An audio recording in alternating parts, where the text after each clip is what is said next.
Ej. Ľuďom jebe, robia šialené veci a ničia vlastný svet. Ľudstvo je skazené, je choré ako besný pes. Ten doma peniaze má moc a má právo veta. Žijeme v svete, v ktorom pravda neznamená veľa. Žabomyšie spory, násilie a všade zloba sú miesta, na ktorých teče krv viac jak pitná voda.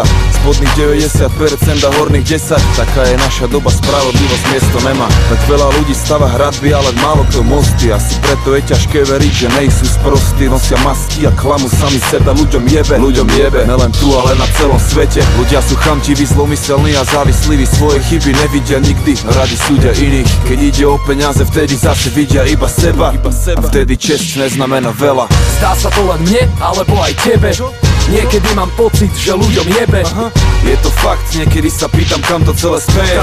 Povedz, čo sa kurva deje. Zdá sa to len mne, alebo aj tebe. Niekedy mám pocit, že ľuďom jebe. Je to fakt, niekedy sa pýtam, kam to celé speje. Povedz, čo sa kurva deje. Zdá sa to len mne, alebo aj tebe. Niekedy mám pocit, že ľuďom jebe. Je to v piči, niekedy sa pýtam, kam to celé speje. Povedz, čo sa kurva deje. 14. výročie etnické masakry v africkej armáde. Bola najmasovejšou genocídou od skončenia druhej svetovej vojny. Počas 3 mesiacov padlo za obeť takmer 1 milión ľudí. Takmer 1 milión obetí. Počas genocídy v 80. rokoch zahynulo 100 000